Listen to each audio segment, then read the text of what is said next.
Welcome to the British Esports Student Champs Cups. I am Waxin, joined by Bigfoot, bringing you all of the inaugural Apex Legends British Esports Cups, and I'm so excited to be here alongside a new face for British Esports. Bigfoot, welcome to the stream. Oh, thank you so much for your warm welcome. I'm really excited to get into this. Students from all over the UK are going to be joining us tonight. There's total of 40 teams. Only the 20 best will make it through to the finals. So we're going to have a little look at the groups now, have a look at which teams have ended up in which group and who will be fighting each other today as well. Yeah, I'm very excited to look at all of the teams, and we're starting with, I believe, well, obviously Group A. We're starting with Cambria, the Kai Cobra Spitters, Hellraisers, the Wolfpack Purple, the Celts, Confetti Arrows, GCS, Loughborough College Lycans, SGS First Shot, and the CYC Crusaders. And do any of these teams stand out? Have you watched one of the Apex leagues before with British Esports? Not quite, but I do recognize a lot of the names from some of the other esport titles here in Student Champs. Some of the teams that I have many esport teams showing us their colleges that really support their teams and have a good or even great setups. I definitely recognize the GCS Owls, the Confetti Arrows, the Loughborough College Lycans, of course, First Shot. The Kai Cobras, I think we had the pleasure of having one or two of their League of Legends teams last year, but also some new faces. I don't remember ever seeing a team from Cambria or Hellraisers. They don't ring a bell to me either. And maybe the CYC Crusaders as well might be a new face to the Student Champs. So it's great to see new schools and colleges getting involved with the Student Champs with the opportunity of Apex Legends. Yeah, and it is sometimes the case. You might have one college or university that's a really strong Valorant team, and sometimes that's a gauge to go by for how good their other teams are. But sometimes there's curveballs. Some colleges might have an average LoL team, average Valorant team, but then an amazing Apex team or one singular Street Fighter player. So we can't necessarily go by that, and it's going to be really interesting to move through these games and see which teams stand up on top. Absolutely, and we must keep in mind, it's 4 groups, and this is only Group A, so you don't even know. Obviously, there's no previous knowledge of the teams as we now take a quick look at Group B. If you want to take us through it, Bigfoot. There we got Chi Cobra Spitters A, Hellraisers A, UCB Apex B, Alpha Alliance, CC Warriors, Craven College Crusaders, Guild Gen Z, which looks connected to the Guild organization, which is really good to see that they're getting in there with the younger lot and encouraging student esports as well. We've got MK Cryptic, St. Vincent Sharks, and GCSB. And what we will be seeing tonight is the previous group we just looked at, Group A versus Group B, for 3 matches on Stormpoint. Yeah, very interesting. Again, some familiar teams in the Alpha Alliance, one of these colleges, I believe, all the way from Scotland that has fielded many teams over the years in titles such as Overwatch, and now it's beautiful to see them making their way as a debut alongside all of the other 39 teams for British Esports. The St. Vincent Sharks, probably one of the first teams I think I ever casted. I think it was Rocket League several years ago for Student Champs. So that's very exciting to see as we are wrapping up Group B. But yeah, do you recognize, obviously, other than Guild Gen Z, any other names with Bigfoot? Well, I've worked mostly with university esports, and this league is universities and colleges mixed. But looking at the names, a lot of them are new to me, and I'm guessing it's mostly colleges here rather than universities. It would be nice to see a full breakdown. And I know on the next page on Group C, I think it might be, maybe Group D, that we do have NCL Vikings. I'm from Northumbria University myself, and we have Northumbria Vikings. So I had to double check what was going on there, and NCL is actually Newcastle College. So that is another example of a college being involved. There is, of course, a lot of BTECs in esports these days. A lot of the youth are really trying to get into the industry as players, observers, managers. There's lots of various roles, but of course, we do have many players with us tonight here from many different colleges and some universities as well.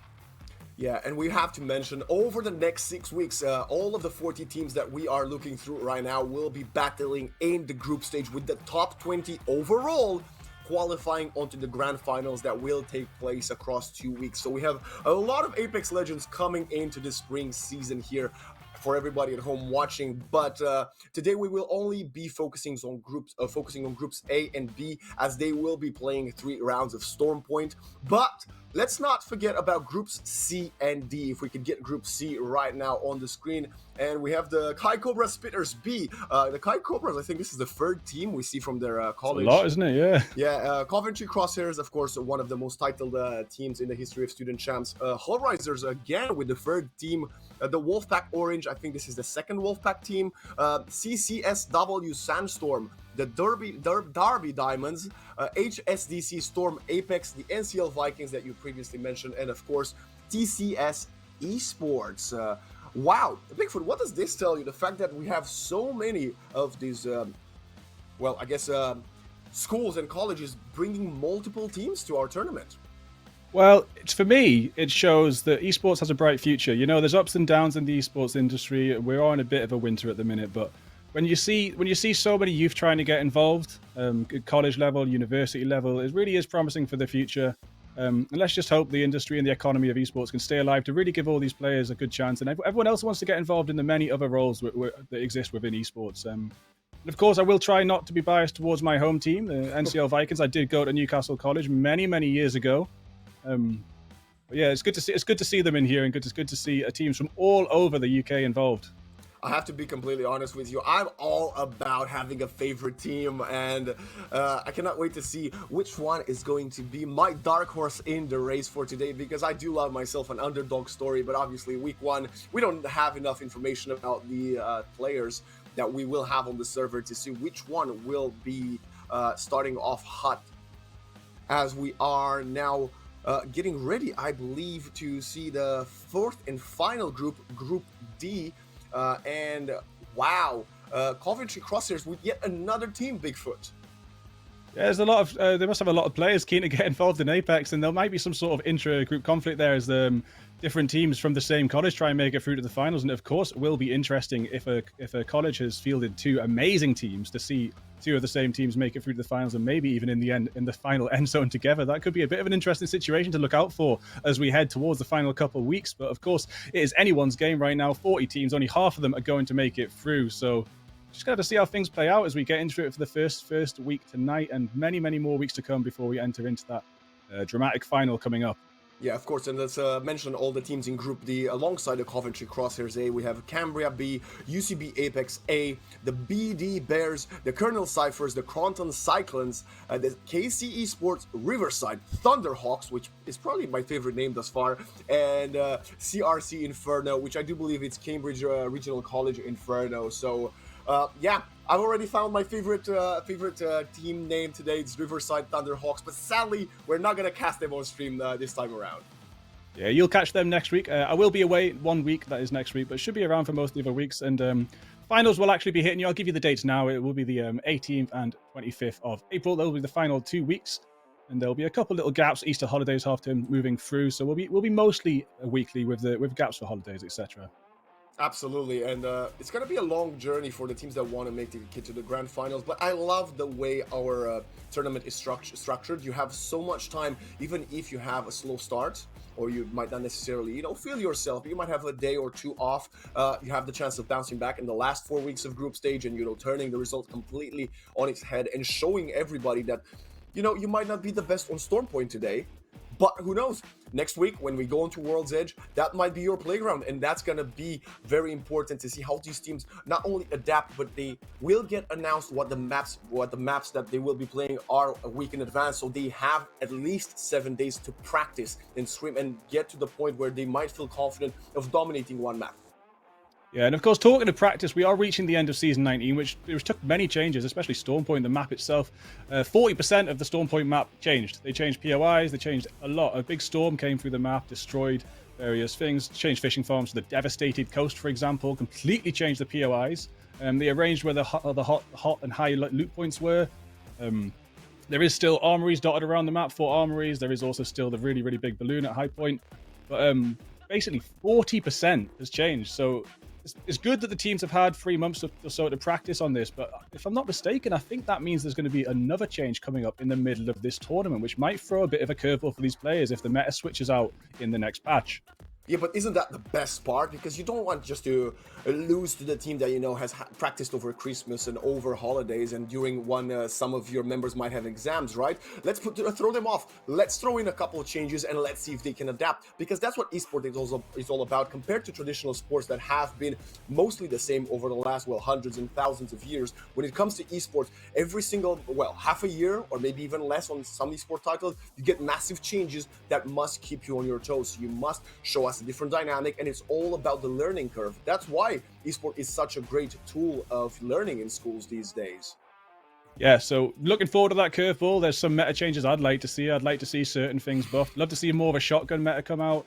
But anything could happen, you know. The developers, they've thrown some curveballs in the past few patches and changed up the gun meta, changed the buffing and nerfing various agents. There is a very small selection of agents right now that people are using in the top tiers of pro play. And I was checking out the ranked match Predator agent picks. Found some interesting stats. We got Horizon 20% pick in Predator lobbies right now. Conduit, new agent, 12%. You know, that's quite high, but it will always be high for a new agent. However, Conduit has worked a way into the meta, of course. We've got Pathfinder on 10.9%, which I was surprised could be higher than Bangalore on 10, because in the pro leagues, Bangalore is definitely a lot more common than 10%. Yeah. And then Catalyst and Watson 2.3 and 2.5 respectively in the Predator lobbies. I couldn't find the data for the actual pro leagues. Maybe it hasn't came out yet. But it's the Predator lobbies are a little bit different. And what we'll see in the student champs is probably a mix of pro leagues, ranked lobbies, pub matches, and complete chaos and curveballs. It's going to be really interesting to see this meta develop throughout the league, and of course get that shake-up when the patch comes through. And I love that you mentioned Catalyst, because I actually think Catalyst, I don't know if it needs a rework or maybe a bit of a nerf, but I think it's so oppressive, especially when you see it in high-level play. It just has such an impact, especially in the later zones of a round, that you kind of... it just feels overwhelming compared to most of the other controllers. But... well, we don't know if we're going to have the teams pick up a Catalyst, because it's also maybe not the easiest legend to run around the map, especially at the current level. We don't know what we're going to expect from the 20 teams that we are going to be watching today, but we're going to have to wait just a little bit longer to find out where they sit, as we are going to throw it to a quick break. But when we're back, we're going live with Game 1 of the inaugural Student Champs Apex Legends Cup. Stay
Well, first with the Apex Legends Student Champs Cup in Agent Select. I'm Waxin, joined by Bigfoot, and we're already seeing the teams making their decisions. And I'm surprised actually to see a lot of Bloodhound being picked already.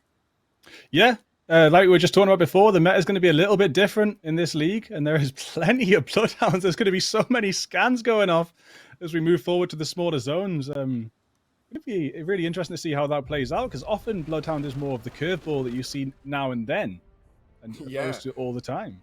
Yeah, truly not something we were expecting, as we are now underway. And it's the debut of Apex Legends for the British Esports Student Champs. I am so excited to see what this first map has in store for us. Bigfoot. Okay, we are now following across the map. It is Storm Point. We mentioned in the pregame analysis. You can see the teams on the left and the right, and we already have some of them dropping in. The confetti arrows are already heading towards the east side of the map, already landed, but we see some very late drops going towards, I believe, south portion of Stormfront. And what is your favorite drop spot on the map currently, Bigfoot? It's pretty good. The new update's really good, because a lot of the high tier zones are around the edge. You've got Devastated Coast, Coastal Camp, Sonority Cave, the Mill, Down Beast, etc. around the outside. I love the Black Sands Islands, the place with like the free pineapples. That looks really, really good. Sometimes you end up with 3 or 4 teams dropping there, because it's a small but concentrated high loot zone on the edge of the map. So yeah, I guess my favorite place right now is either the pineapples or all the way down on Devastated Coast, because it's quite a quiet one. I do prefer to play a little bit slower these days myself. I definitely know what you're talking about. When it comes to playing slow, I'm a bit of a scaredy cat or myself, as we have already spotting some great loot found by, I think it was what was the team? Was it the Kai Cobras we were watching just earlier? I think that got some good shields already. But we are now hovering, I believe, waiting to see some of the action. I'm so excited to get into the first blood of the tournament. So keen to see who's gonna have first contact. And as I say that, we have Schnoodle getting one. And there's so many kills going in the favor of Disley Doof and Goji. And DJD takes down Hazmat as well, so there's definitely a couple of fights going on. DJD, last member standing for their team, almost on the edge of life, does get a knock, but it's a very, very tricky situation to get out of. How many more players are standing for the team? There is one peeking now. DJD just on 1 HP, running through the smoke, and I think it might... No way! No Manages way. to salvage that. Well, actually... Great play from both teams, but obviously dropping in hot 50-50, and only one team can come out on top. The other will just have to wait patiently for the second round, as this is the Bloodhound in action. We already mentioned it. We're gonna get plenty of scans as we see both Benny on the Bloodhound and now Ushnug clearing around already with an R9. And we were talking about before we went live, Bigfoot, tell me, why do you love the R9 in the current meta? And it's not just me that loves it. Every single Apex player right now is trying to get an R9 in their loadout for that close quarter combat. Super fast time to kill, super fast fire rate, super fast reload, good agility in it. You get the right scope on it, especially you can get that digital threat, and you got the Bangalore on your team. It is just monstrous weapon. And yeah, sometimes people might opt for the car, or if they can't find a R99, they'll stay with the car. And Nemesis as well actually has a very similar TTK as the R9, but it is a burst weapon, so people are using that a little bit less because they do prefer that full automatic, full spray down in the close quarters. We already see, I believe, the Alpha Alliance trying to make a great rotation through the air towards the center of the map when we were watching the radar, but meanwhile we are now back following Benny, Job, and Astra. A Bloodhound, Bangalore pairing up alongside Job. Very interesting to see. Are they going to find anyone rotating through this jungle? They're suggesting to each other. Meanwhile, with rotating towards a big fight is happening, and that was it. They come out on top. They've done it. Of course, that gold shield in Refrain might have helped out. We do see shield helping so much. That first fight, DJD and Schnoodle had a slightly better shield, managed to maintain that health a lot more against 1 HP. It is pretty clear who's going to come out on top. But yeah, really, really good pickup. Purple shield on Aston as well already. This is Guild Gen Z, so I've got high hopes for this team, you know, being a team that is associated with the Guild organization. It's going to be interesting to see if they can get like consistent final circles, which is what I'd expect if they've been finally selected to be part of the Guild organization at this age. But yeah, time will tell. Meanwhile, we see Mini trying to take this duel, not really managing to hit the shots right now, but finally will spray and will crack someone through the Bangalore smoke. But now we'll just have to reposition and reload. Only 80 bullets left, so it needs to find more ammo if they want to engage. But no, Schnoodle, Dripsy, and Hazma just disengaging completely. They don't want to have anything more in that fight, and this is the way to go. You just got to stay alive for as much as possible, play towards your strength, go towards that late game, and try to rack up as many points as you can in the later zones of this round. Yeah, Schnoodle & Co. did get that early team wipe, so avoiding that second fight and just getting out of there, trying to get a little bit more of a reset. I did see one of them on low armor. Maybe they've ran out of batteries, so maybe they just really need to get away before they take another fight, get some more loot together. I gotta say, I love me a Pathfinder fresh. You're already my favorite player still alive on the current map, running the Pathfinder, hopefully allowing his team to just, get the early high ground when it comes to zones 4 or 5, or even later on if they manage to stay alive to that point. Currently, only one of them with a blue shield, so still trying to find plenty of stuff. But look at the bullets. The R301 with 120 bullets, with 200 bullets actually, and a flat line for Easy Brother. Not looking too shabby. Yeah, but again, interesting to see some of these agent picks. We've got a Newcastle. You wouldn't really find a Newcastle in a top lobby, or definitely not like a pro league. So really, really interested to see how people make use of these agents and if they are actually viable, because statistically, you do have a less chance of winning by choosing a Newcastle over someone like a Horizon. You're talking about taking high ground with people like Pathfinder, but you've also got the tactical on Horizon, which is a lot more easy and a lot more regular. You can get your team up to high ground together because it's a tactical, not an ult. No, absolutely. And let's see if they can manage to put it to work, as we have... okay, very nice positioning already. I think it was the previous team we were looking at just inside the zone. But now we have moved on, and we have a very nice angle holding the rotation in the zone. We see the Storm is pushing them in. I think there's a ping coming in. They spotted someone, but they're starting to throw, and okay, they're just going to rotate back into circle. They're not going to take this fight as they're getting sprayed in the back through the bush. It's definitely good to see an Octane as well. Yeah, really good mix of agency, and that's probably one of the fun things about seeing a sort of more of a chaotic meta, is you do get to see a lot more of the agent pool, a lot more of the play techniques, rather than, we do end up in stale metas in a lot of esports. Here we have it. They've spotted another team rotating. Are they going to shoot, or are they going to use that trigger discipline to get an advantageous angle? I don't think they've been seen, so they're going to try and sneak up them. It looks like there is a smoke gone down. Maybe they have been spotted. This is, of course, St. Vincent Sharks, just on the edge of zone. Quite far from the next zone as well. This team in front of them, what's going to be the play here?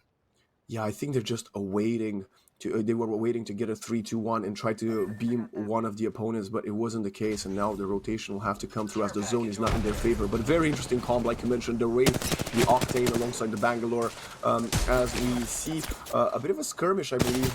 It was between Atrox, which was okay. Never mind. We're back in a different side of the map for more action. Yeah, the zone shifted northeast. So a couple of players down on that south end got quite far to go. This area that ended up being called Jurassic Park before the patch, before the change in the maps, has now had the Prowlers taken out, so it's more of just like a building and a POI now. Makes it a little bit easier to rotate through in the second and third zones, because when you had all those Prowlers and you had like 5 teams, it was absolute chaos here. So that was the change that I fully endorsed moving forward in this patch. But teams coming out of these gates going to try and make their way north. And this is the thing about Storm Point. You've got all these choke points and mountains and gates, and cracked and armor there. Gonna use the ult, prevent the push.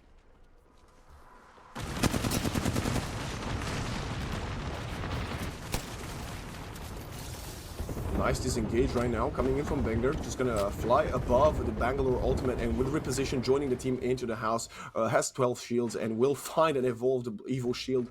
Very, very good rotation right now, disengaging from the fight after baiting out the ultimate. And yeah, just having to wait and see where the opponents will approach them next. Yeah, GCSB here, taking a moment. Does look like Apex Meme on the Wraith's going to try and make a safe rotation through. Portal off for the teammate. We've got U-Smuck down. Nitrox going to be the last player standing for the Chi Cobra Spitters C. They will... Yeah, nade thrown out. A little bit of flames there, trying to stop some movement. The movement has already happened. Fully surrounded though. Yeah, terrible situation to be in. At least they do have the scan every now and then. And they are getting pursued in the back, shot in the bow, nice spray, and that's going to be an easy kill going in for It's Kappa. Espanol! We've got some international flavor here. Well, there's various people do come to England and join our colleges and universities, so it is nice to see different countries represented as well, even though this is the British Esports Championship. Oh, we have a duo here, it looks like. So it appears that CC Warriors do not have a third player. Maybe a bit of technical difficulties, playing from school more often than not. You don't know what the facilities are like, or maybe the internet connection. Hopefully they will get their third, but it doesn't matter. They're still alive, doing better than 5 of the squads that have already been eliminated. Yeah, good on them. And there's not too many players around them, I don't think. So it looks like they're pretty safe for now. They might even be able to make it further from the top 10, but definitely good tactic to play if you are Geo is playing that sort of zone edging game, and that does seem to be what they're doing, trying to get their loot up before they get into any inner zone conflicts. But right now we're going to conflict coming up between UCB Apex B and Insanity's team. Oh, sorry, they're all on the same team. I apologize. Meanwhile, oh my goodness, Aatrox drops and Betty are in a sandwich position. They're just That is not a good situation to be in, is it? Are they even aware? I don't think they know there's a team in the house.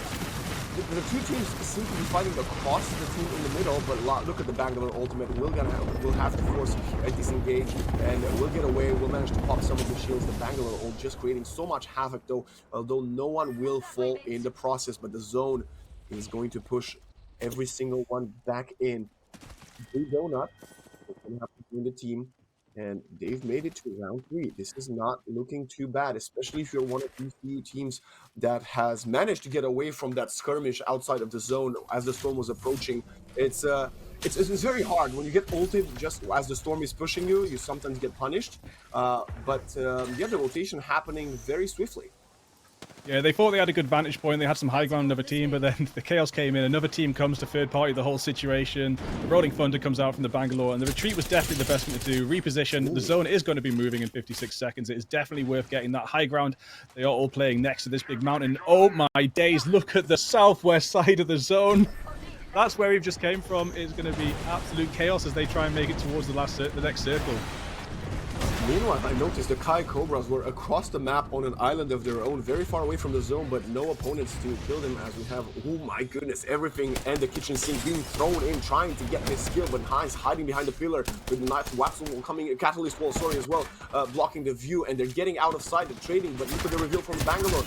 Sorry, it's not the Bangalore, it's the Bloodhounds, and they're trading to have fallen. It's Noodle in a 1 versus 2 and doesn't come out on top as Banger Mini managed to kill everybody. Apex is healing in the back line, and that was a great victory coming in from, I think, the GCS team. Yeah, we saw Schnoodle with an early victory, but unfortunately unable to clutch it out that time. Too many players swamping them. So that will be Schnoodle's team gone. Now looking at GCSB, who got the kills there. Going to get the rep. Oh, going to get the finish off there as well. Okay. I mean, you don't have to see it, right? Little finisher. The scan goes out. Doesn't catch anyone else. GCSB do have a chance to get the reset. There's no one around them.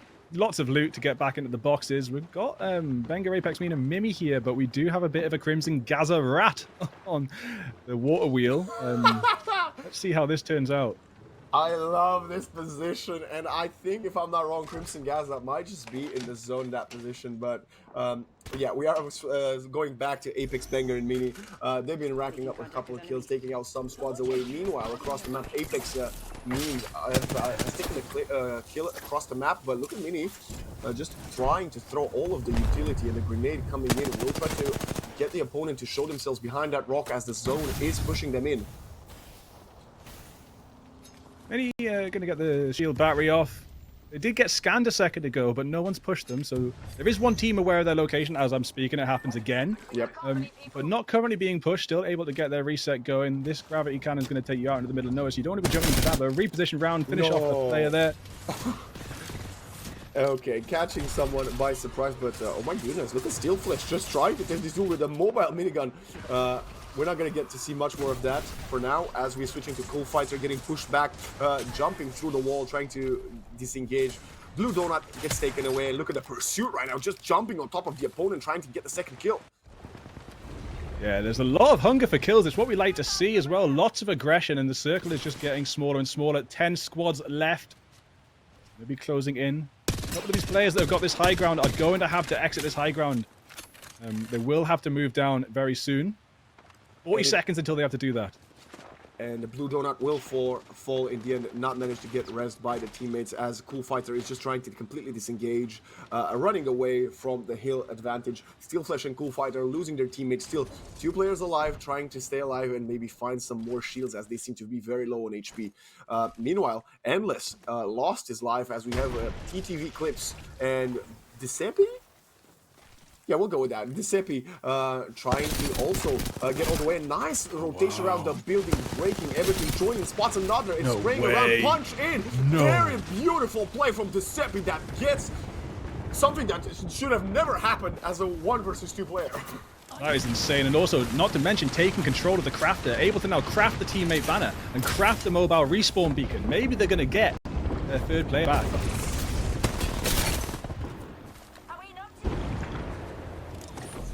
Goal, running away, a sliver of health. Meanwhile, it's Kappa, KCV, Aston trying to come behind it, but look at Refrain. I don't think Refrain is part of their team. He's just sneaking behind them, or maybe no. Is Refrain with them? Oh, I think Refrain just has the gold shield. I think Refrain is with them. Yeah.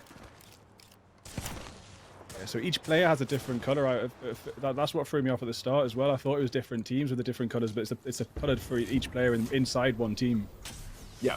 Meanwhile, we see KCV bot just trying to get some shield back. Again, 2 players. It seems to be the story in most players, as we have very narrow circle. Storm gets taken out, as Refrain and his squad will be trying to go and loot to see if they find anything else.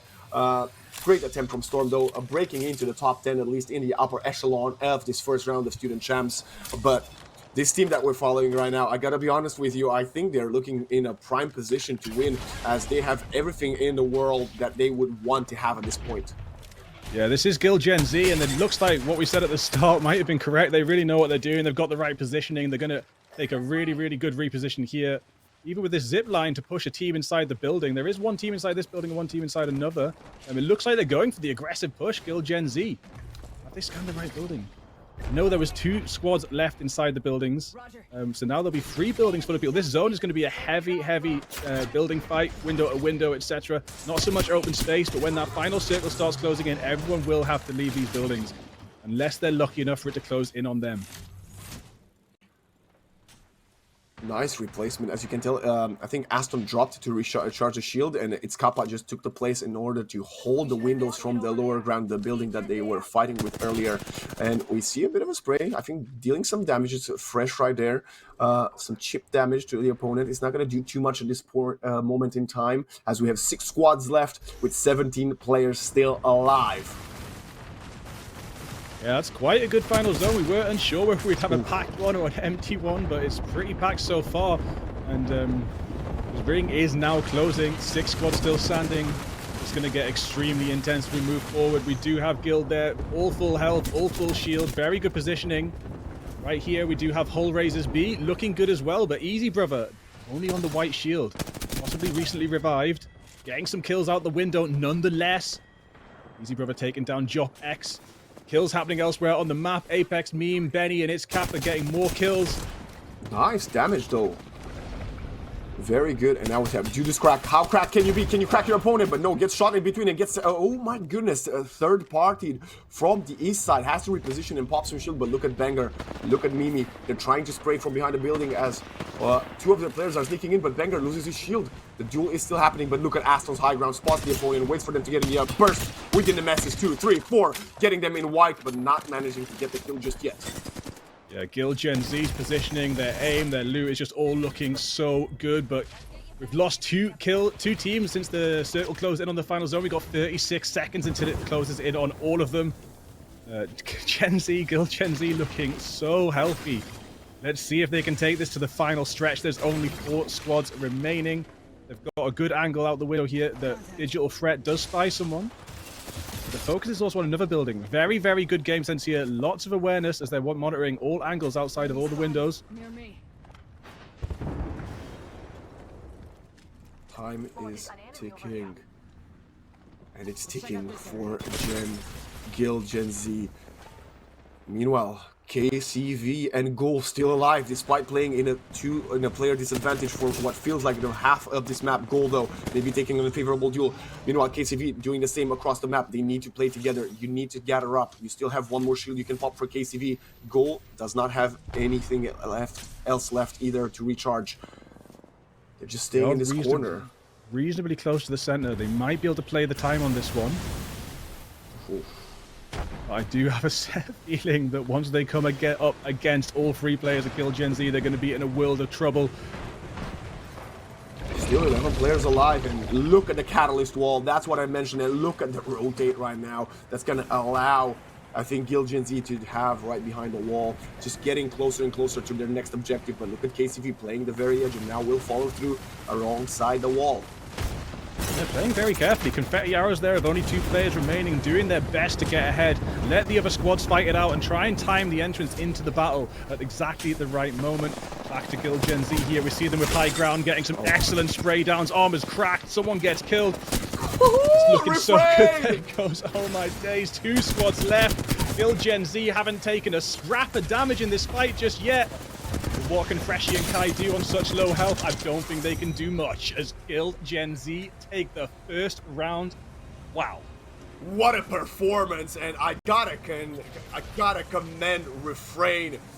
Didn't refrain himself at all from killing everybody left, right, and center. I think it was over 7 kills, maybe even 9 or 10 kills to end up right there. We're gonna see in a moment. Absolutely dominating performance, start to finish, from the drop spot through the mid game, and an absolute masterclass in how you should play the final zone. And that's what we talked about, Bigfoot. It's the student champs. Sometimes you just get caught by surprise by a team such as Kill Gen Z, that they come in storming the entire roster of the other 19 teams, and they show that they are a level above. Do you believe they're gonna manage to carry this on in maps 2 and 3? Going by what we've just seen, I think they are a strong front runner in this race. You might see something different in the next games, but every time the camera landed on Kill Gen Z, they were in the right place, doing the right thing. Do you know what I mean? They really were on form. So it's high chances that they're going to be in these final circles for most of the games, looking at what we just saw. But, you know, this might have been a warm-up match for some of the other teams. And Absolutely. Also, they might get caught off guard. You know, early drop zone, can't quite get a gun. Someone might catch them off guard. We've seen it happen to TSM at times. The TSM getting taken being the first team to drop sometimes, and we all know what TSM's history is otherwise. So anything can happen in a battle royale like Apex, and we'll see what happens moving forward. Yeah, 14 kills, and it will be Kill Gen Z taking the first map of today. But we are going to send it to a quick break. When we're back, let's see if they can go back to back.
Welcome back to the British Esports Student Champs of Apex Legends Cup. It's the inaugural edition. I'm Waxing, joined by Bigfoot, bringing you all of the actions from, well, now the second map. We are looking at Stormpoint, and let's take a quick look at the standings, Bigfoot, after the first map.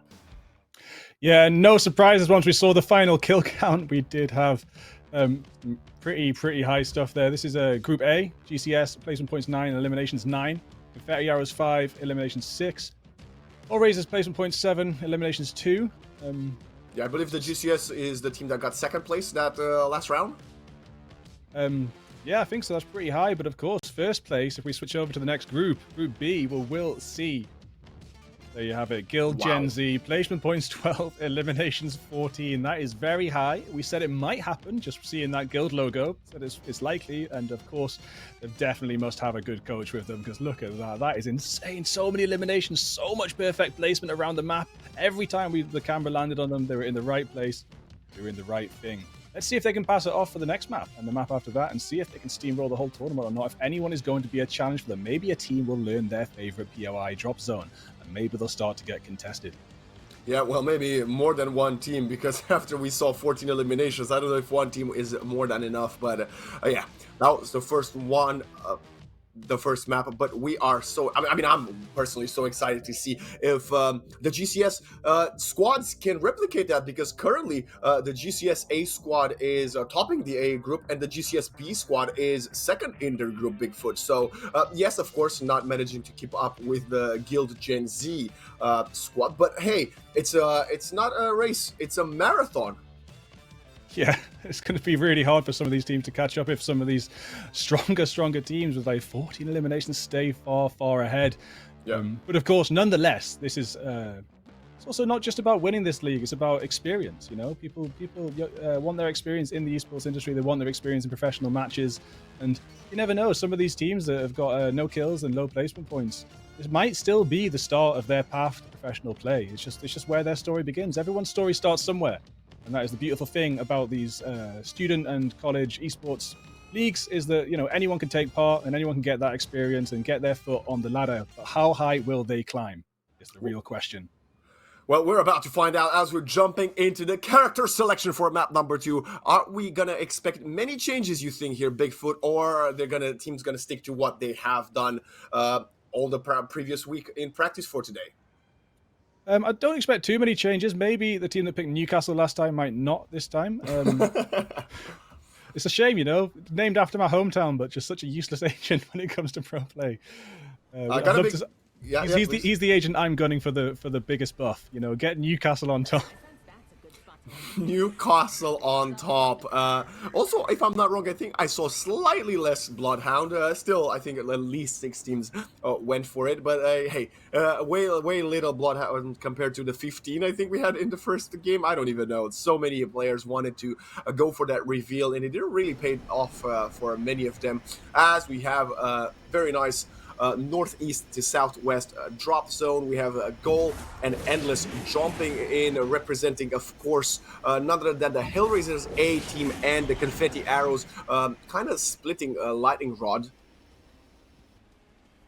This is, of course, Guild Gen Z. Let's see if they're having a hot drop or not. I can't see anyone else on their point of view, so it might be alone, but of course it depends where they're looking, if we get to catch out the other squad or not. Going for the early vehicle, definitely. Good for the rotations when the zone drops. Yeah, great play. Obviously wanting to stay on top of the rotation, especially as they dropped kind of close towards the edge of the map. We see Aston here just repositioning the vehicle. Meanwhile, it's Kappa and Refrain just going through most of the looting. But speaking of the looting, look at all the crates just available here. Meanwhile, Master Harvey, Mosfeld, and Insanity are in one of the huge pods alongside Aquasi, Nitro, and Yushmak 420. Neither of these players rings a bell to me, Bigfoot. That tells me that they had a bit of a skirmish before getting to the middle portions of that last map. Yeah, and as we want to do is crack. This is Hull Razors B. Looking like they're pretty peaceful for now as well. There's a little bit of tension in some of these drop zones, but nothing's really kicked off just yet. They're taking their time to loot up, and that generally means both teams haven't quite got exactly what they want to start the fight. And they're going to take it a little bit slower. Getting that loot together right now. There wasn't too many hot drops. There was a couple teams that didn't quite make it into the lobby, of course, and there's plenty of drop zones around the map. So generally, people have had a peaceful drop. We haven't seen a big fight just yet. As we move on to MK Cryptic, we do see a fight beginning. It does look like they've already dropped one player. Yeah, Dinky Dale taken out by, I believe, Blue Donut, who has had a pretty good showing until was taken out mid-game last time around. And now, 3 versus 2, they're trying to pursue the remaining 2 players while they have a player advantage. St. Vincent Sharks as well. Huxel's got a very, very good shield so far. Getting that purple shield so early, definitely really useful for the early fights. I think they marked an enemy, so it looks like they're in the hot pursuit right now. Yeah, they are really, really confident. And I guess it might just be confidence, or it might be a bit of desperation, realizing that they need to get some points from the kills as a department, because, you know, placement is good, but if you can just kill the entire lobby, it might just be even better. Well, yeah, we did see kill Gen Z. They actually got more kill points than they did placement points. When they won. Yep. And they won, yeah, and they came first. Okay, Judas Crack's team's getting into a bit of bother right now. Jobst and Benny rotating around them. Easy brother, not this map, maybe next time around, as we have a lot of trades actually. Player dropped on both sides, but no, nice swing in. Will just gonna crack the player now. We're just gonna use the shotgun to secure the kill, and will get taken out. Nice start as we have Fresh again in a 1 versus 3. Similar to last map, I think we had Judy's Cracked and Fresh being the 2 players. I think Easy Brother was the one that disconnected earlier in the first map. You remember that, Bigfoot? Yeah, there was a little bit of disconnection. There is, unfortunately, some teams that didn't even manage to connect to this lobby. There could be many reasons for that, but what that does do is it means there's less kill points available, but a little bit easier to make it to the final zone overall. Good to see Loughborough College Lycans putting their name on the board as they take down 2 players from Hull Raisers B, but right now we are looking at Guild Gen Z going in for an early fight. Will they manage to start getting kills back on the board, or will they lose their placement points in this fight? Let's keep going. Yeah, so far so good, and I don't even know what to say. We're seeing a lot of Horizon today as well, something that you did mention, but we weren't expecting to see so much Horizon. I feel like 50% of the teams are running a Horizon here, and one of the characters that I was expecting to see more of, but I don't think I've seen a single one thus far today, is the Watson. Yeah, it's interesting. I mean, when you do talk about the top tier meta, there isn't really much of an excuse not to have Bangalore and Catalyst. But that third place of when you choose, Bangalore and Horizon, and then Catalyst or sometimes Watson takes up that final spot. But yeah, Horizon for getting up on that high ground in those last circles is just so crucial. It's a tactical. It recharges. You can just keep on going up to the high ground. You can get spots if someone doesn't have a Horizon that they can't get to. And it's kind of a must. But yeah, I think Gen Z got a kill or so, but there's definitely other players around because they're still standing on their toes, keeping an eye out on various Horizons. What do you think of Refrain? Obviously, I think the top killing player on the server in the previous game with, I think, 9 kills it was on Refrain, running alongside his teammates, obviously. Rather quiet, because we didn't really talk much about his character, but like in the kill department was absolutely flawless. Yeah, that is a lot of kills. That's 3 squad wipes for 1 player. It's crazy. It would be good to see if to know if they even got a full squad wipe themselves as a solo, but the sum total of 9 kills is really, really high.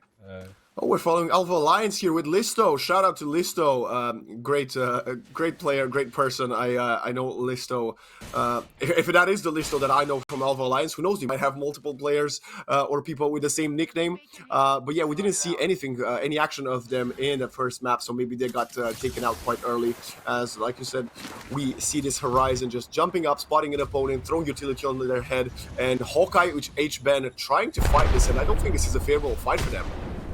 Yeah, Dequation Ninja's throwing that ult down followed up with Arc Stars. Hawkeye has to retreat on extremely low health, but when you're on the back foot, the fight nearly never goes your way. Once you're running away in Apex, it's generally it.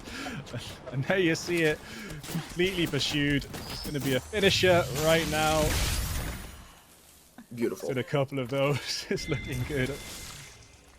So I think that's 1 player standing. But of course, that is 2 kills for St. Vincent's Sharks there.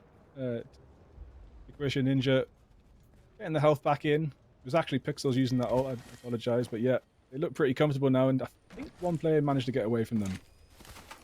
It's okay. You don't want to risk throwing your life away just to kill a full squad. You're happy just getting 2 out and getting 2 points for your side. They will find a few more crates, trying to see if there's anything. We'll find the R3.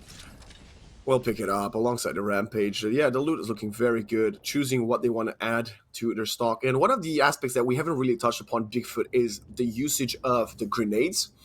Probably some of the most oppressing pieces of utility that we see in top-tier play.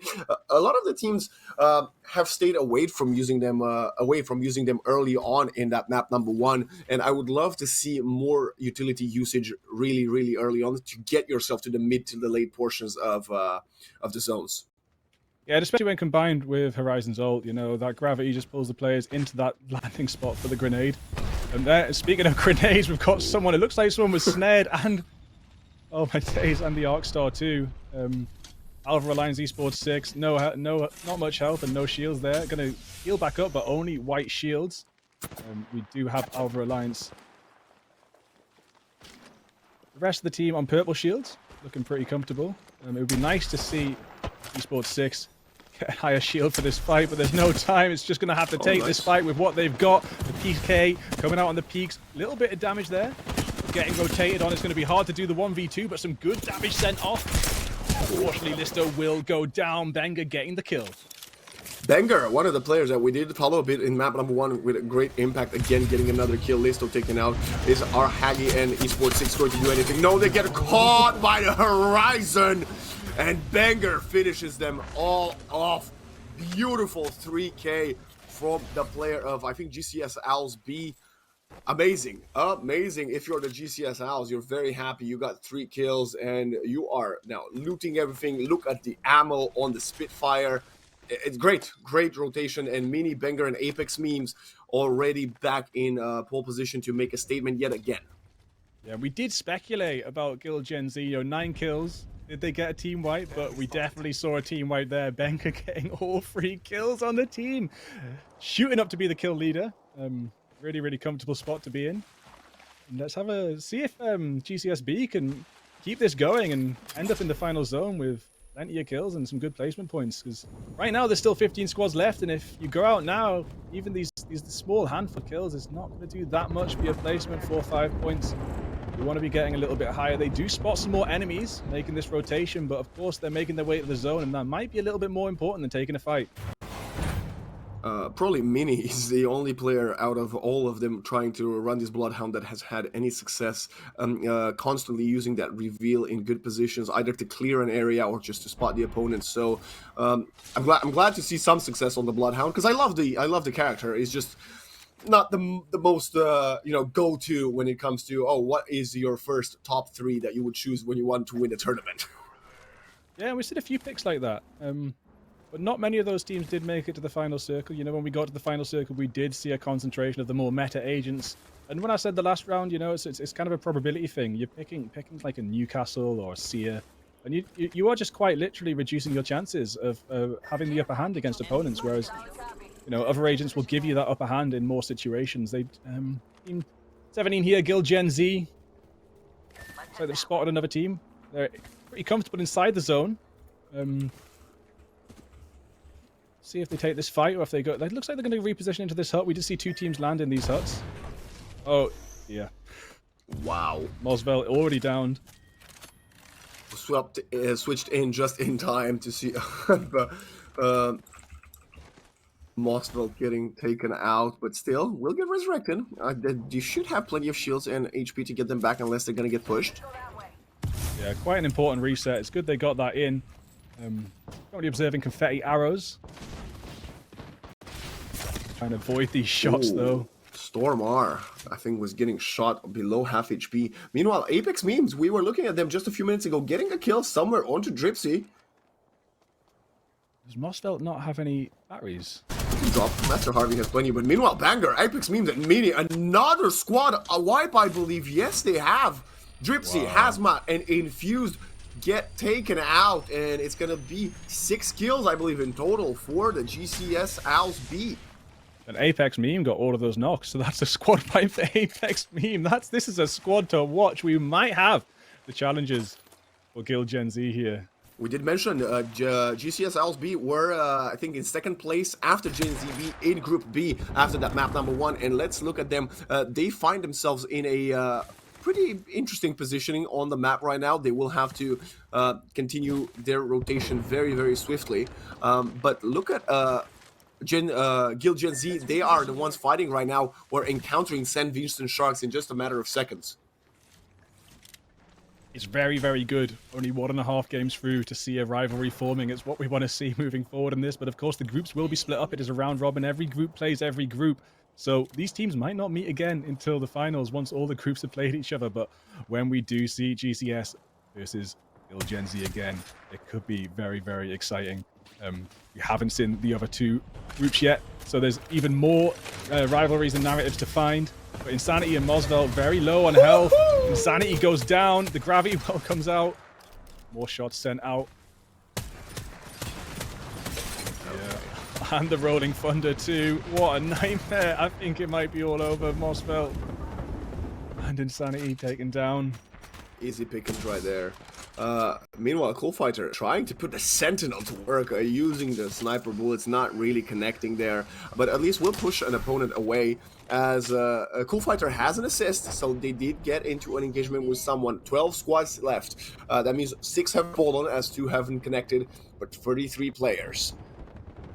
Yeah, and Coolfighter opting for the Sentinel, you know, it's another gun you might not really see in the top tiers of Apex in smaller zones, but the beautiful thing about these university leagues is you do see more of a mix of the meta. The duo, Splendid Rat and Cool Man, getting a kill there. Very good. Was that a full team they wiped out as well? I believe so. G Cobra Spitters A. They've only got 2 players, but they're holding their own right on the edge of zone. They're going to take it slowly moving forward and try and enter into the final fight at the right time to come out on top. Endless, Decepti, and TTV Clips. It is Hull Raisers A. Very nice high point. They can be seen from many angles, but they will have lots of angles on everyone moving around. As long as they don't get surprised from behind, they should be okay.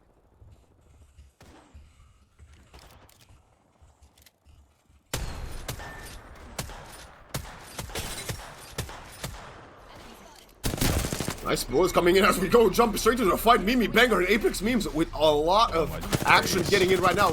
Getting the kill onto goal and now spraying across. But Mini, getting lower HP, has to reposition and will have to pop a big shield. Just hiding behind the rocks. Banger and Apex Memes joining Mimi. They are with the backs towards the zone that will be slowly pushing them.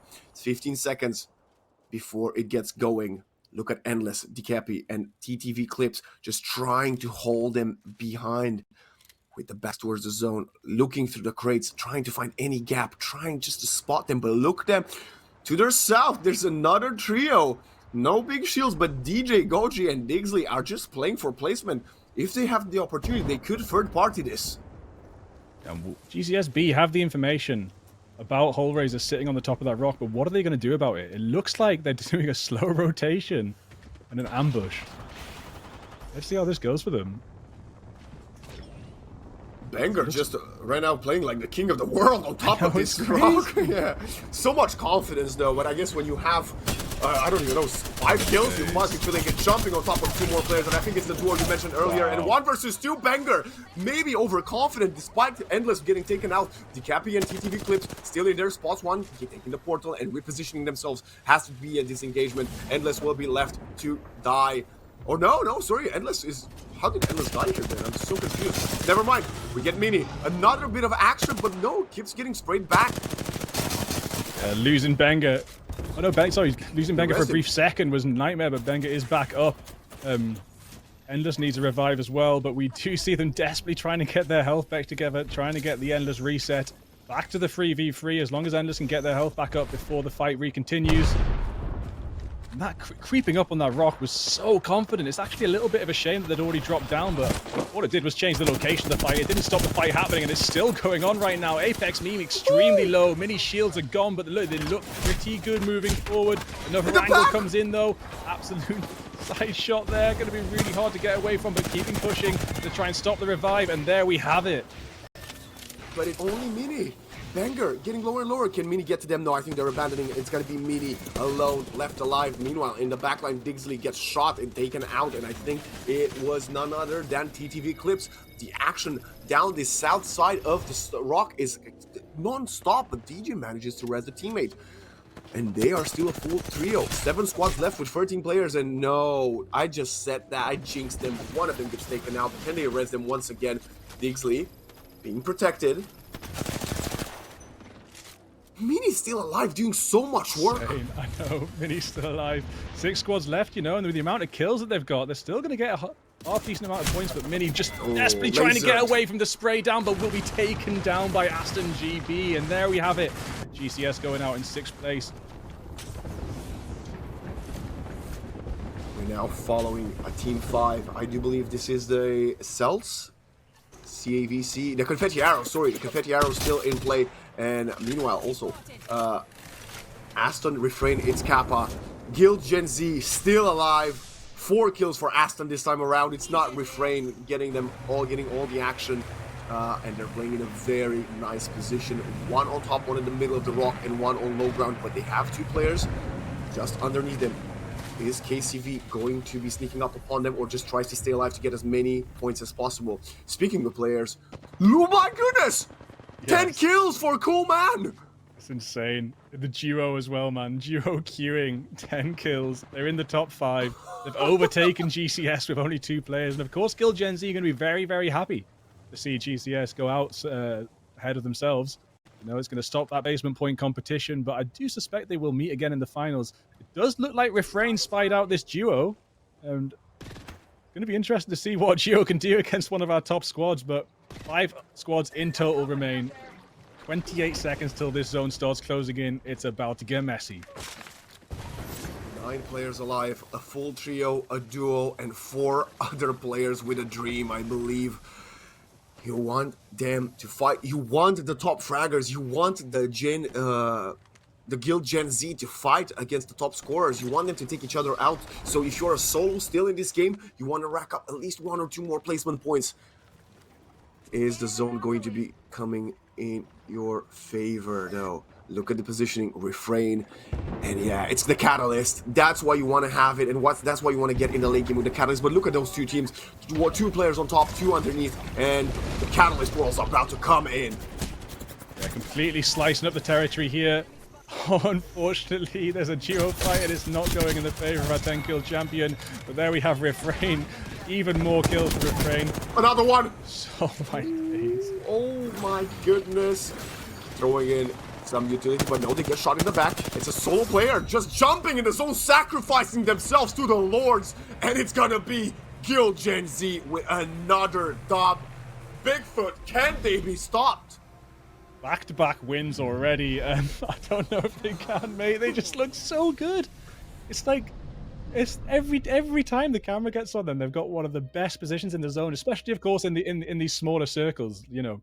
In these smaller circles, its placement is so important. And every time we see them, they've got the high ground. They've got no one behind them, apart from the zones to their back. They're full health, full shields. Like, I mean, it would be really, really nice just to see their point of view for the whole thing. Obviously, we can't and won't do that. But just to see their progression from perfect spot to perfect spot every single time is a little bit of a lesson for some of us lesser players like myself. And first map was a kill galore.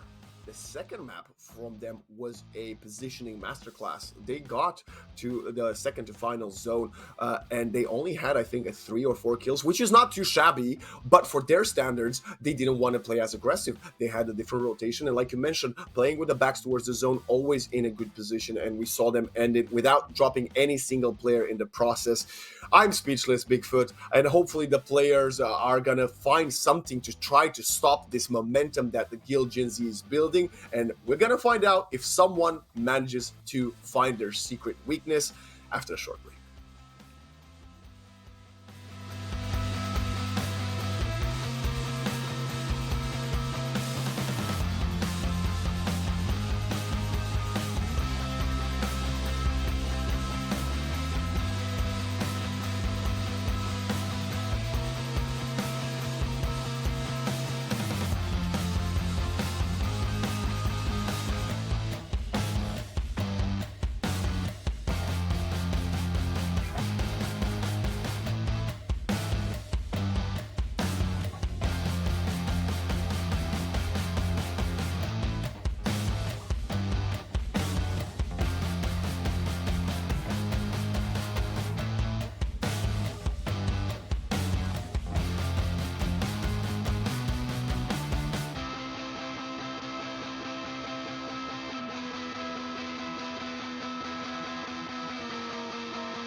Welcome back to the British Esports Student Champs Apex Legend Cup.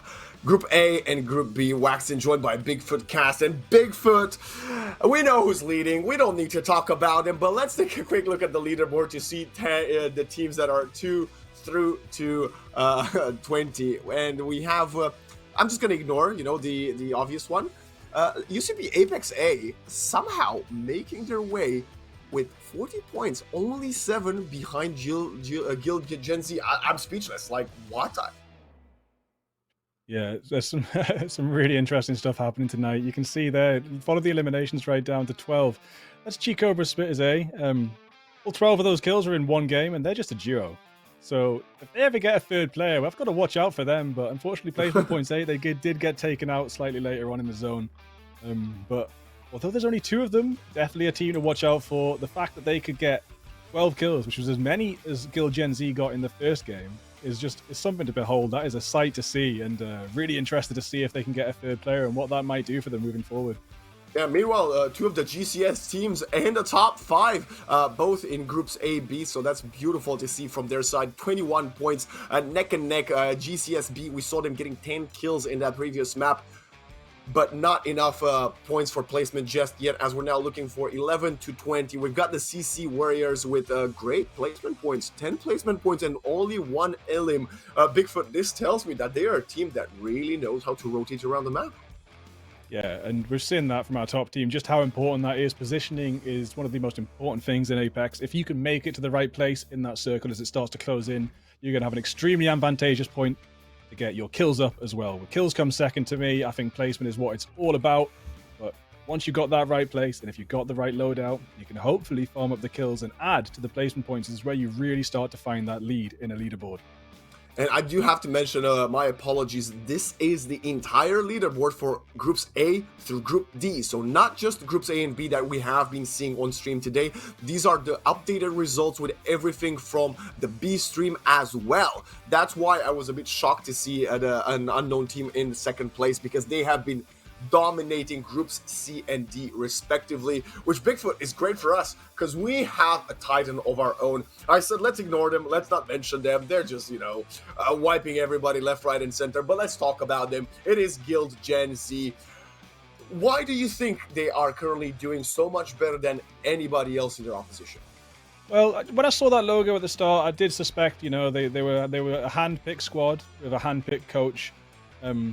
And so there's probably, the right kind of team behind them. And of course, some of these other teams might be a little bit more ragtag, less organization behind them, but they literally have an organization behind them. So that is a lot to do with where their strength comes from. In Newcastle, there's a lot of football teams. They have these academies, so where they pick a bunch of different players and they train them up. And, on Newcastle United, we have a 17-year-old player right now, fresh out the academy. So all the best to Guild Gen Z players, and maybe we'll start to see similar things happening in the esports world, where these organizations create academies for university and colleges. And that would be really, really beautiful to see. More and more organizations investing their time and money and coaches into the college and university level of esports. I'd love to see more of this. And looking at the results, I think we might. I mean, it's definitely paying off thus far for the Guild Gen Z squad. But hey, we see them slightly, well, it's hard to say they quiet down. They won both games, 2 out of 2. With that being said, I'm interested to see, is this more of a showcase of, oh yeah, all 3 of us are going to frag? Because at first we had, I forgot the player name, sorry, the player with R, top fragging with 9 or 10 kills. Last round we have Aston that had, I think, 5 or 6 kills. And now there's also the third player, the support player, the utility player of the team. Is this going to be his time to shine and rack up all the kills? Or is it maybe they're just, getting slightly more and more quiet? Because they're in cruise control. They want 2 maps. They don't really need to focus that much. And maybe that's going to be the opportunity for a team, maybe like the GCS Owls be, to take them by surprise and take them out earlier on so they rack up less points. Or do you think we're going to see the 3-peat in week number 1? My assumption would be the lowest kill player will probably consistently have lower kills. It's their job to anchor, watch the flank, etc. And that's what these really, really high-performing teams will be doing. It's like we're talking about statistics, talking about choosing a certain agent like Newcastle against choosing like Horizon or something, you're statistically more likely to win with a Horizon, whether you're like, as long as you're comfortable with her to an extent, you're statistically more likely to win. You're also statistically more likely to win if you divvy up the roles in the squad. Entry fragger, secondary fragger, anchor, and flank watch, etc. If you can play these roles together as a trio, you're going to be statistically more likely to win than if you're just a chaotic squad doing whatever, again. And this is where meta comes in and why meta can get stale in the top tiers of esports, because everyone's playing statistics. Maybe they will start passing the baton though. Maybe some of the other players will start getting more. The last player will start getting more kill. We did see GCSB pass the baton round as we saw squad wipe from two different players, taking it in turns to just wipe out an entire squad. Wow, I cannot wait to see what's going to be the last map of Storm Point. I'm very keen to see the hot drops yet, and maybe some of the teams that didn't quite break into the top 5 for the last 2 maps are going to change their drops. They're going to change their approach. They're going to decide, we're going to be more aggressive or are we going to be more passive? But Bigfoot, if you were in one of these teams that didn't manage to rack up that many points thus far, what will your approach be? What will your tactic be going into the third and final map of the week? Well, it's the last game of the day, and you only live once. And we saw kill Gen Z. One of the players landed on a trident and then drove off to a loot point. So that shows that the team actually splits up. If you could solo out that player 3v1 on Guild Gen Z early on, you might be able to disrupt the way that they're playing. So, you know, I would go for it. If I was one of those lower teams, I would just go for it. But also, what's more likely is we'll see some of these lower teams play a lot slower and really try and get those placement points moving forward, because that's what really gets you on the leaderboard. Absolutely. Well, sadly, I don't think in the time they had between maps, the players had the chance of taking a look at how their opponents are dropping, but we are already into character selection.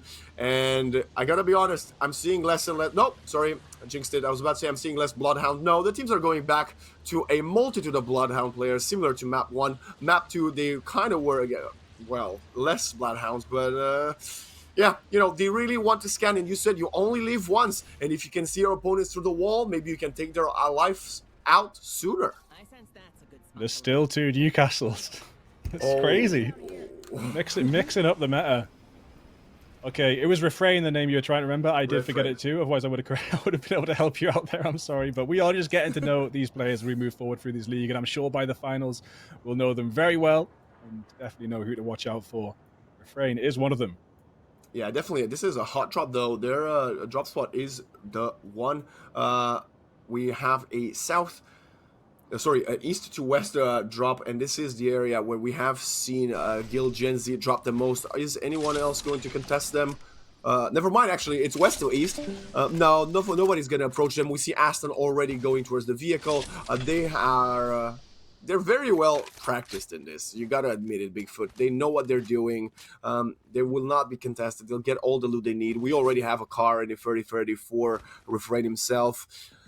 Yeah, it's hard to question their approach because it's been flawless thus far. I don't think we've seen them finish either of the first 2 games with losing a single player. So yeah, they're just on it. And getting that early trident last game as well, you know, we talk about their positioning. You know, this is actually quite a big map with some quite horrible rotations. All these mountains and gates, etc. So trident can't really help. Here's one of the duos. The CC Warriors. I think this is the duo that finished quite high up, but with no kills. So they got good placement points, but they didn't quite have the kills of Chicobra's Spitters, who are a duo with 12 kills. We didn't get to see many of them, but we did catch the tail end of one of their squad wipes. And I was surprised to see how many kills they have on the board when we did. Complete madness, man. 2 people, and it's, you know, you're 33% down. That's a lot. Yeah, also very interesting comp here when you are running as a duo, having an Octane. Very unexpected, but you do have a lifeline to help you a bit with that. You might have wanted a controller, but obviously that's a dream. You don't have the 3rd player, so you might as well make the best of what you have. Yeah, you know, like Octane and Lifeline is actually quite a weird matchup because Octane's job is to run away and Lifeline's job is to stay still and anchor and heal. So I'm not sure how she's going to do that when Octane's buzzing around the map on his stim, but we'll see how it plays out for them.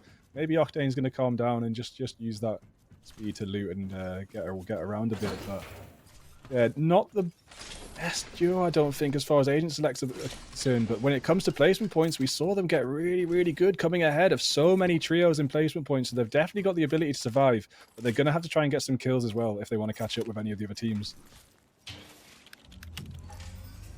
Let's see. Are we going to find anything that we want to purchase? Meanwhile, we see Ashnag. Oh, nice. Very good spray coming in through that open door, waiting for his team to join in.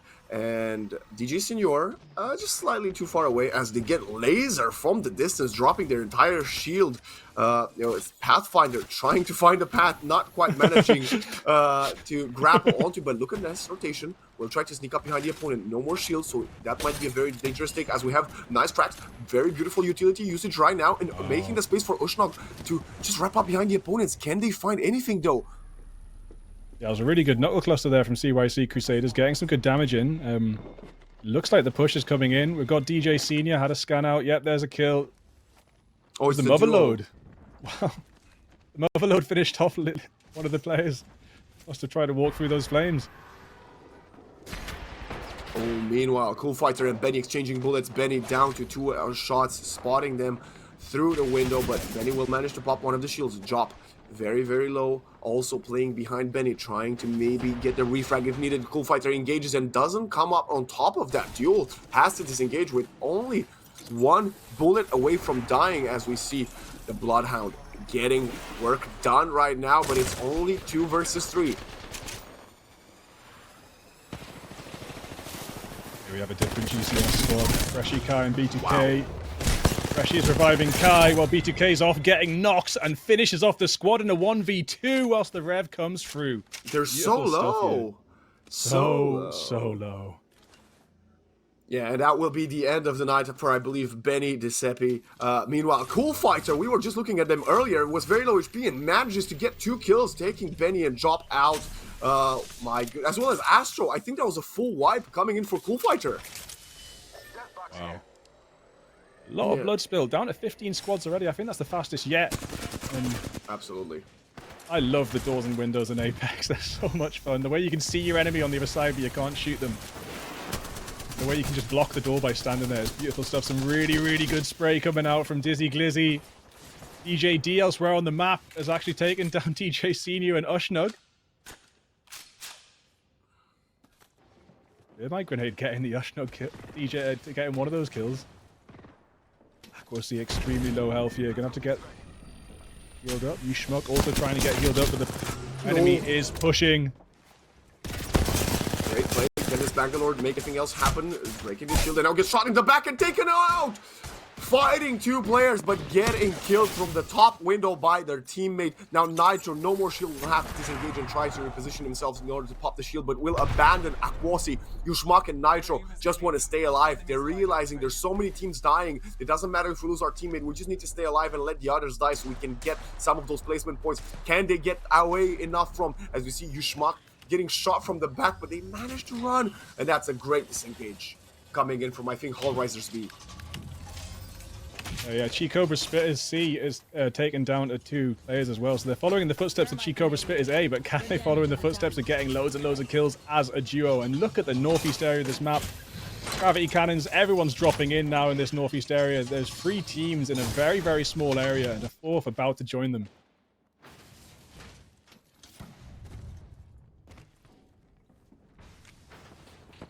After the first initial squads falling, seem to have quieted down, but not on this side of the map where you have Fresh just trying to get something with the Mastiff, but no, gets shot in the back and gets taken out.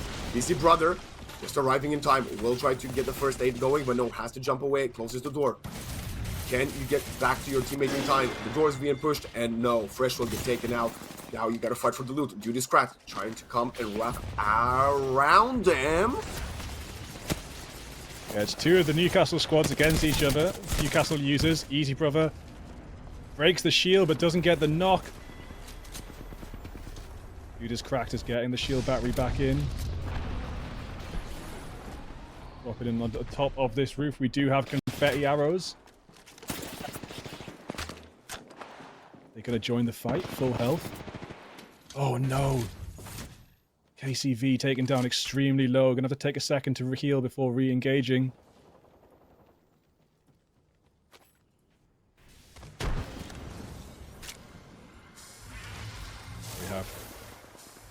High ground getting taken again. A little bit of a reset here, getting the health and the shields back in.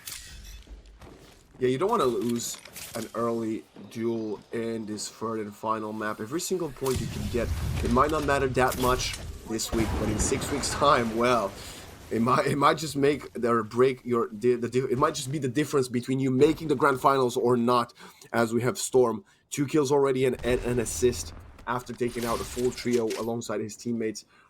KCV just trying to keep pressure, not allowing the opponent's team to disengage. They don't want to let them get away from this building. Yeah, they're just re-smoking this exit, and really quick there. Saw the gold case, got the smoke out, went to have a look around.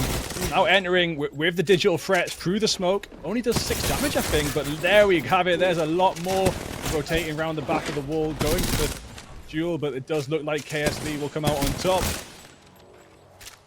Gonna finish them off with a little bit of cheek there, get the smoke down. Wow, and some more loot in the bag for KSV. And this is gonna be the 4th kill for them. Team 6, the Confetti Arrows doing very good, racking up the points. 13 squads left. Splendid. Goldman Bro and Licky just spotting some opponents, just trying to find a nice shot right here.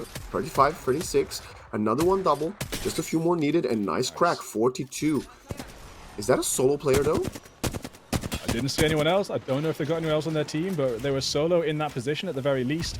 Here we are back to Gen Z, Guild Gen Z. The first time we've seen one of them with a little bit less than full armor. It just doesn't seem like people can even hit them. Aston! No way. Okay, manages to slide away. Almost. Is one of them going to fall? Maybe for just a split second, as we have the arrow, bow and arrow just shooting away. Will get down, will get the down player off the map, and they're still getting pushed though. They know that Aston's low. They want to take that fight. Because we're saying no. Definitely the most pressure we've seen them in so far. It's Kappa taken down to quite low health as well, but they're just running around this rock, coming in and out of the fight, healing, taking it in turns. There must be really good comms going on right now. Smoke comes out from Kappa. Kappa needs to get a shield back in. Refrain's lost their shield, but Refrain will make their way around to the smoke as well. They're still getting kills. At the top. Refrain is getting low. It's Cool Fighter just putting the pressure. The other team though, Cool Fighter is alone. He gets the kill though. Aston gets taken out. Meanwhile, Goji on the back line is going to flank. It's Kappa and Refrain. Can Cool Fighter and Goji finally slay the dragon? It's Kappa. Cool Fighter only meters away. 2 meters away. One is on the high ground, one on the low ground. But the Bangalore smokes coming in time, trying to hide inside of them. But look at Goji's positioning. They're unaware. They're cracking the player up top. Aston still wants to be standing. This is exactly what Gen Z need. And with Aston standing, that damage put in there, I think they're going to come out on top. The closest we've seen them to defeat so far, but no one can take it from them. I don't think. No, but as I say that, Kappa is almost killed, but Goji gets taken down. And Kappa on the last thread of life gets the shield swapping quickly, just in case anyone else is peeking off the top. Oh wow, we did. It looked like we nearly saw them taken out finally, but that won't be happening today. Bigfoot, that was 1 versus 3. Granted, they took out one of the trios, and one of the other trios was only a solo player, but the other trio that could have gotten Guild Gen Z taken out just decided to disengage early on, as we have a nice drop in, jumping straight, door broken, trying to get inside the hut and get the kill, swapping the guns. It's the Ava, 8 bullets, gets 1, gets the kill. Banger is just doing the work, getting everybody out of the server. Another team wipe for Benga. That is just amazing to see. And as we go back to kill Gen Z, we see them finish it off. Dude is cracked, tried to run away, make it a little bit further into the fight, but Guild Gen Z will catch up and get that final kill. It looked like Chico Spitters, they managed to get a trio this game. But I'm not mistaken, I think they were taken out by GCSB. It's part of the problem, not being able to see the team names on top of them, but we'll catch up in a second with that. We don't see Chico, if we don't see Chico Spitters A again, it does mean they have been taken out by the Benga squad wipe. Benga 2 squad wipes in a row. So we're talking about Gen Z getting 2 games in a row, but the solo squad wipes coming out from GCSB is just absolutely phenomenal. Only 8 squads, I think we mentioned this, but Hawkeye will get taken out from the air with a Hawkeye vision, I believe, by it was Aston from Guild Gen Z nonetheless. the Octane H-Ben just has to run away if they want the CC Warriors to get any more points. The duo is now down to a solo. Aston just going to slide in with the bull check and get the final hit needed for the down player.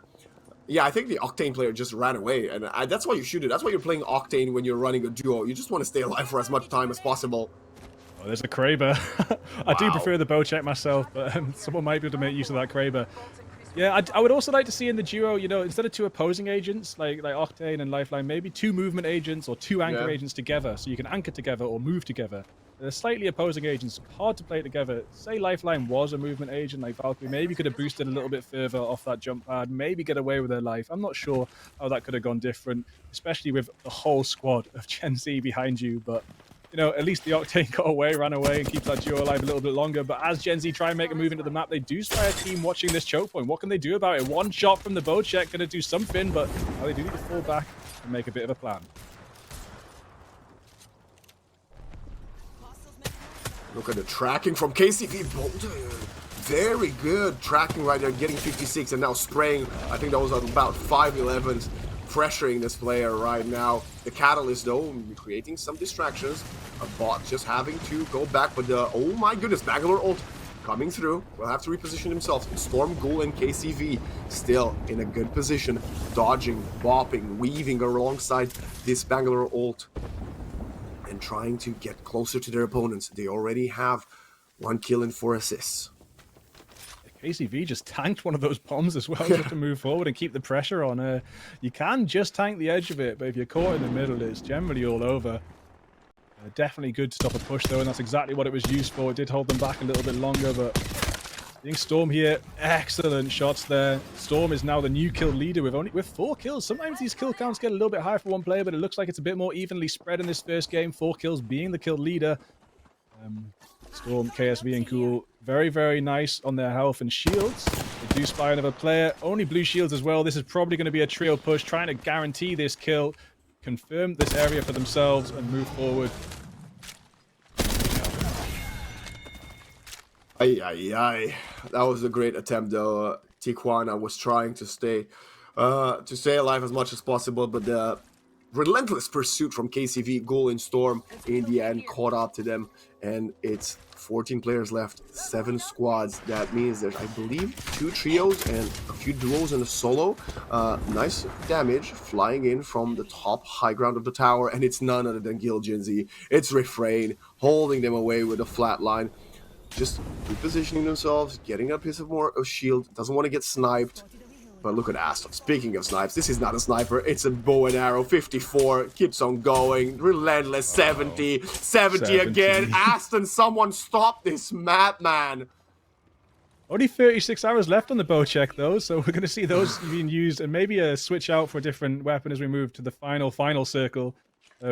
Bow check, really, really good at poking, really, really good at distance, but of course, when you get into that closer zone, you might want a shotgun or another automatic weapon moving forward, but whilst they still have this high ground on this vantage point, looking around the circle, bow check is definitely going to be a comfortable weapon to keep on poking.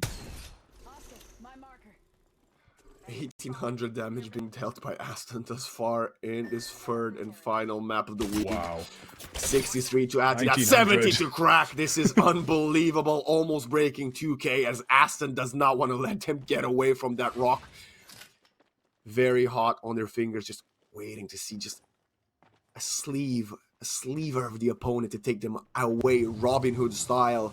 But it's Ben, it's the Octane player, the solo, trying to stay alive behind this rock. This is beautiful to see. How far can Ben take this? You know, Octane is the easiest agent to evade bullets with, and that's what Ben's going to be doing as this circle closes in. Trying not to be seen. If they are seen, they're going to be trying to evade those bullets. And we see loads of spray going over there by the gravity cannon. Freshy's down. Kai, shields are getting replenished by conduits. And B2K still standing, but Freshy is unfortunately gone as they do finish off the people who are oppressing them. But now more shots coming in from a distance. This bow check, man. Oh my days, 2,000 damage. I don't think if you add all of the remaining 9 players that are alive on the server's damage, I don't think you get how much Aston has gotten this game with the bow check. Yeah, one of the most underrated guns in my opinion. Some people really understand how Amazing it can be, and in the right hands, as we see, it can deal so They're much getting taken damage, out! Pokin, but no! Oh my days. And it's only Aston. Oh, The Refrain man with taken the out G. by Ghoul as well. Oh, Kappa, no, somehow still alive. I thought that was not 1 HP. I thought that was 0 HP, but no, Kappa still alive. Refrain, the first casualty for the side of Guild Gen Z. They have had a stronghold on this tournament thus far, but now it's only 2 players left versus 7 alive, and it feels like it's 7 versus 2, doesn't it? Yeah, and you know, there is no mobile respawn beacon unless you get it from the crafter right now, so there probably won't be getting Refrain back, so it's just 2 standing for them, and this might be the game where they can't secure first position, but, you know, I wouldn't put it past them to get 3 in a row still, even with only 2 players. They actually have the high ground as well, of course. So let's see how this goes for them, but 5 squads. They're probably going to want to play it slowly now, considering there's only 2 of them, but just keep this high ground as long as they can and play the edge of the zone moving forward, catching the other players off guard. It's actually quite quiet right now, considering we're on to the last zone. They're taking down the Conduit ult so they can move forward safely. And maybe that Conduit ult would have been a little bit better if they just waited for the zone to be moving. But now they've had time to destroy it. They've still got free reign of this high ground. Spots 1. The Bocek back to work. Only, well, you say only. 24 more hours. Plenty in store for Aston to just get everybody off the map. Meanwhile, nobody else is dying, but this is a very narrow zone trying to fight the opponent. Look at H-Man. The Octane player is still alive, and that's the game plan. We talked about this. Stay alive as much as possible. Try to rack up those points and maybe shot someone in the back. Maybe B2K on the rotate right now. Try to get a kill on them. Bombs are flying in. But look, it's Pilzer and Ben getting into a skirmish, I think, at the edge of the zone. Aston is trying to spot someone, and he's aware of the position of a player behind the car. Meanwhile, Ben popping the Octane, trying to reposition himself. Gets shot in the back, still alive, but not for much longer, as it's Kappa. Sorry, actually, it's Aston. Aston somehow got Ben. No way. New kill leader, Aston, now 5 kills. Still sending the Bocek off. 53 damage there. Stuck behind that track. And Aston had some really good game sense there, checking those little sneaky points at the back of the zone there. Before the zone started moving. Oh no, the zone is now closing in. 3 squads left. What can Guild Gen Z do in a 2v3 situation? 2v5 situation. Aston GB taking down the low health. Going to take a chance to recover themselves. Rolling Thunder comes out on the floor. Doesn't seem to do too much damage, but yes, this high ground is going to prove crucial. Which Guild Gen Z moving forward. Throwing grenades down at these little nooks and crannies, waiting for the zone to push people forward. Trying to get the timing right. There is 3 players down here. 3 players, but the low ground.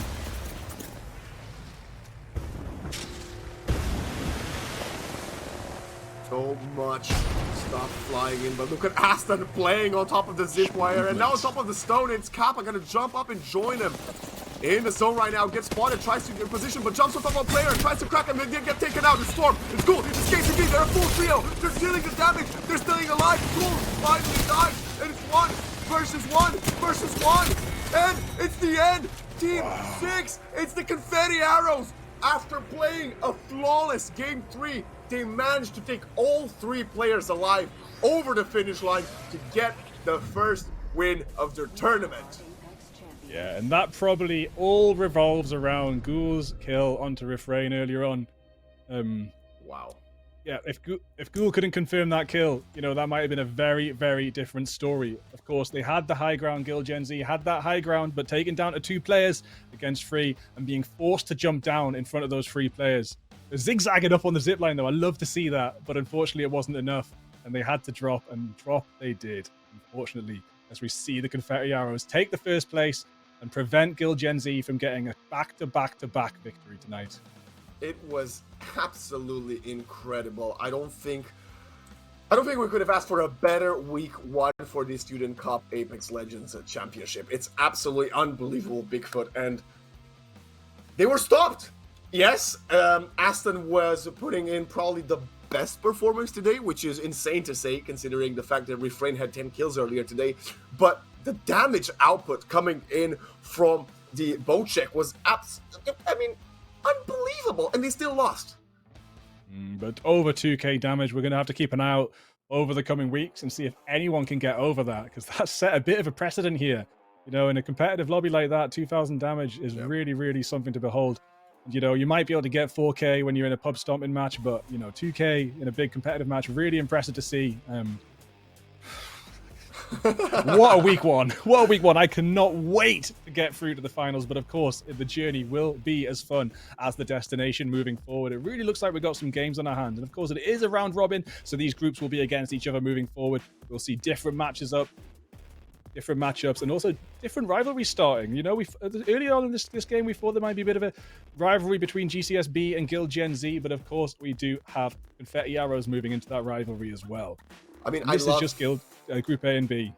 I love to see that Confetti Arrows getting a win with 11 kills as well, because they were the ones that they did place quite high up in the previous games, I believe, where I'm looking right now through the previous leaderboards, and they didn't do that bad. I think they got a 4th placement in the second map. But let's not, speculate anymore. Let's take a look at the full Group A to D standings that look, well, I believe it's still going to have the... Oh, wait a minute. Confetti Arrows in first place, the GCS Owls in second, and I believe we currently are only making a top 20 for everybody that's not Guild Gen Z Bigfoot, because Guild Gen Z is on a level of their own, right? Everybody was like, Aston, let's ban that guy. Let's not show him on stream. Jokes aside, we do have them here with 70 points in total, closely followed by the Confetti Arrows that we saw on the previous screen. I believe they had 46 points, and now GCSB with 26, the Kai Cobra Spitters with 21. So pretty lonely at the top. Yeah, 70 points in their group. The closest player behind them is 44 points behind. The closest team behind them, 44 points behind. GCSB, a really amazing team to watch, but they're not even halfway to catching up to Guild Gen Z after 3 games. That just shows the domination we're going to see from Guild Gen Z moving forward. Obviously, there might be some teams in these other groups that can challenge them, but it is really looking like they're going to dominate moving forward. So we're going to have to keep an eye out on everyone else and make sure we don't put our eyes too strongly on a Guild Gen Z moving forward, because there's so many different teams in this tournament that are going to be worth watching as well. We do have the Chi Cobra Spitters getting up to a trio now instead of just a duo and coming off quite well.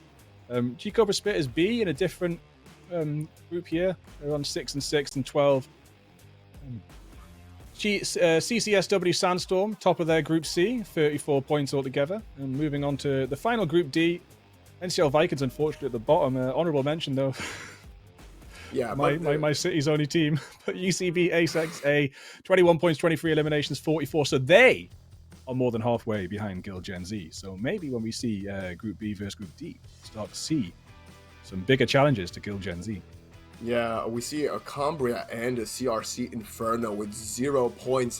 Maybe weren't quite ready to show up to week number 1, or maybe they even play. We did see a few of the unfortunate games when some of the teams didn't connect. But yeah, as we took a look at the standings in every single group, let's take a look at the overall standings, because that's what it's all about. It doesn't matter if you're topping your group, but you're not breaking into the top 20. And this is it. It's Guild Gen Z with 70 points as expected, but there's a very big fight. There's a lot of teams contending for that top 3 podium, with UPCB, Apex, and Confetti Arrows 1 point apart from getting that second place.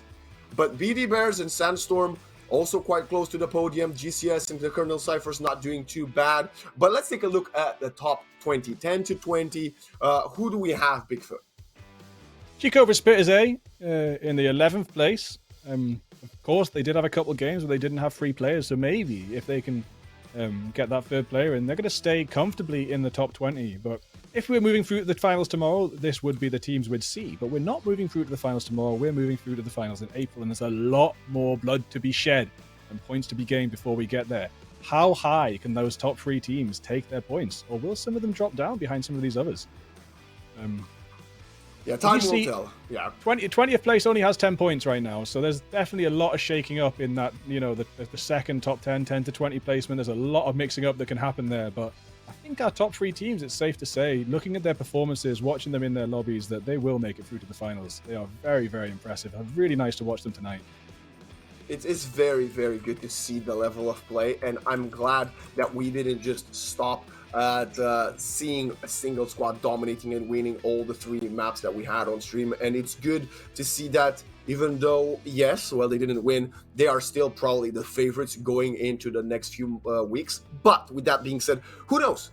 Gil Gen Z might just be better than everybody else on Stormpoint. We don't know what's going to happen in about 7 days' time on World's Edge, right, Bigfoot? And going to keep an eye out on Ghoul, see if Ghoul can start picking off more of Gil Gen Z moving forward. See who else can, of course, but Ghoul so far is the only person to get a kill onto our top squad, so keep an eye out on them moving forward. Moving forward, we will. We're going to say goodbye tonight, but in 7 days, you'll catch Vlad again. I'll be gone, unfortunately, but I'll be back the week after. And we'll move forward as this round robin goes on, mixing these groups up. It's been an absolute pleasure. So from me, thank you very much for tuning in. Thank you to British Esports for having us and getting all these teams together. And thank you to Vlad for joining me. Well, thank you so much, Bigfoot. Please go give Bigfoot a follow. He's got all of the details underneath. And huge shout out to everybody behind the scenes, our producers and observers. There's a huge squad. Go follow them online. You should probably be able to find the socials in the Twitch chat right now. If not, you can find them on Twitter at British Esports. As for us, well, the British Esports Student Cup for Apex Legends has just begun. So we'll see you in 7 days' time. Stay tuned and see you next time.